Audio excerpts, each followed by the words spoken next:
Kasi bawal sa amin mag personal conveyance na may trailer. May technique po. Hmm. May technique. Ano? Ay, hindi sa amin. Ano mo, i-erase mo lahat. So hindi na makikita nang Hindi, sa... talagang kuwan sila. Hindi mo lagi ginagawa yan. Punya sa Canada trip ko. Eh paano kung abutan ka ng mga 15 minutes doon pa? Eh paano yun? Kung may hila ka, doon ka lang talaga? Hindi, kung may hila, Masasabi tatawag kami, may conversation kami dapat before mag-violate. Kasi kung may hila, mag-violate, i-continue lang pag-drive.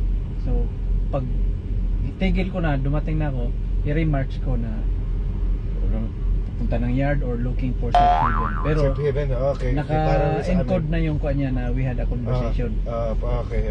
May communicate na kayo tungkol sa ano. Kaysa kung walang conversation, patay ako dyan. Yeah. Tama. Ganun din sa amin. Kasi sabi ko, yung one time sabi ko, sir, ang trip plan, pagdating ko dito na customer, may 2 hours pa akong extra. Pero ang actual is, on the way ako dito sa customer, daming traffic, aksidente, detour. Ngayon, darating ako ng customer, pero 30 minutes na lang maiwan. So, ang next flying J is 40 minutes pa.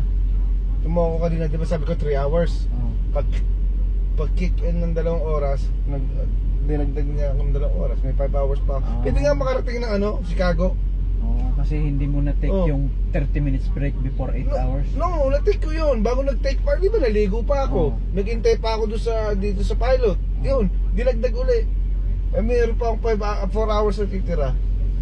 Ganun pala yung sinasabi nila na split. Yung sinasabi ni split. Sana doon nga tayo paparada. Eh, nakita ko, pag ako pumarada doon, hindi makakalabas yung isa, gigisingin pa ako. Yung nandoon, di ba? Yung sa sulok, hindi siya papaganon. Diba? Hindi siya makakalabas. Eh, hindi ako pumarada doon. Kasi sa amin, pag bison, mga Indian, labs. Ang dami? Lab talaga nila yung labs. Ako, flying G ako eh.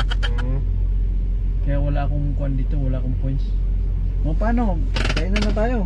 Saan tayo baon? May kuhan ako dyan. Bumili ako sa Filipino store. Ano yun? Natin. Noodles? Hindi.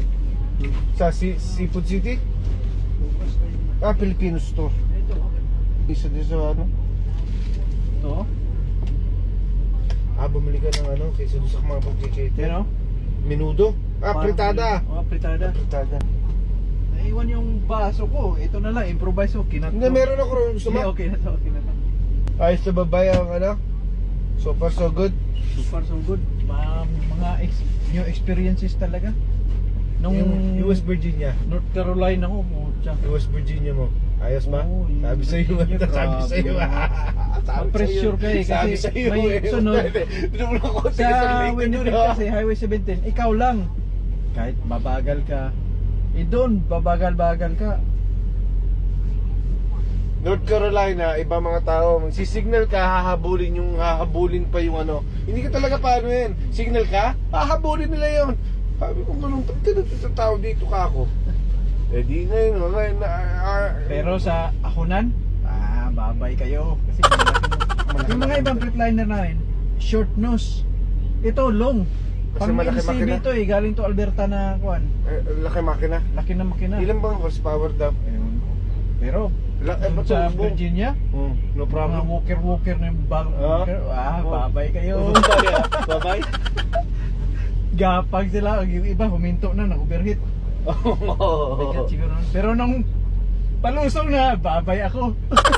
Grabe sila, walang brake.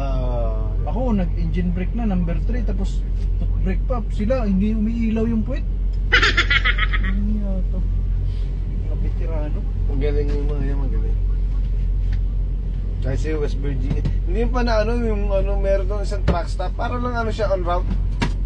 Meron yung mga truck stop. Yung bundok, nasa harapan mo na. Talagang nasa harap, nasa ganyan na. Sarap buhay na, bay. Malaya tayo rito, bay. Ngabi ko sa'yo. Less stress. Sama lang, pag siraan. Kain ko lang sa yung naghiga-higa Salad ako. ba? Salad? Ha? Salad. Ikaw? Kuha ako dito. Salamat.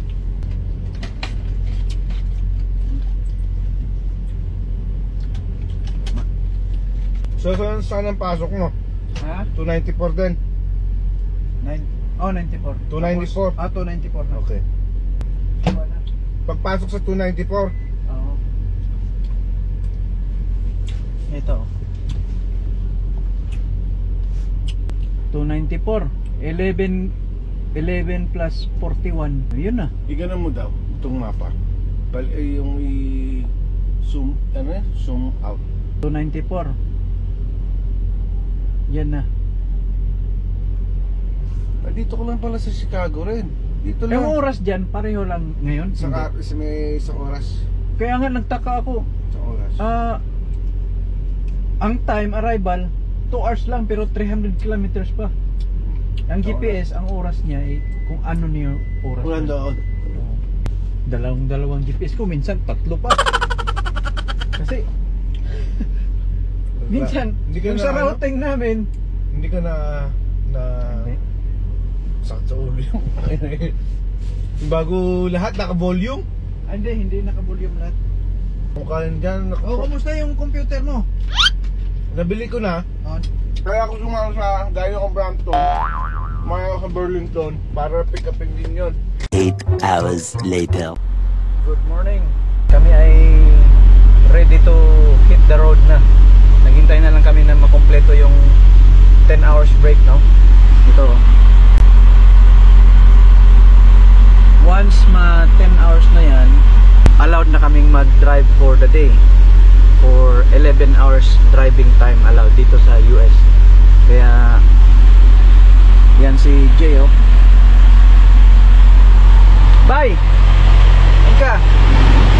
Basta mga katwakers! Oh. Yan po si Jay. Siya po ang nagturo sa akin dito sa mga, alam mo na yung mga parking area, saan mag-stop, saan mag-refuel, mga magagandang lugar. Mga babae! Tapos yung sa meat shop ko rin kahapon, siya ang nag-guide sa akin kung saan papasok dun sa after sa custom officer. Yan, oh. Yun. Para saan ka, bay? Tao ng Clinton na Missouri. Pa Missouri siya. Mga 11 hours driving. 11 hours. Ako dyan lang sa unahan. Sa Illinois, mga 3 hours na lang. So, ganyan po kami. Nakikita-kita sa truck stop. Nakikita kasi namin sa Live 360.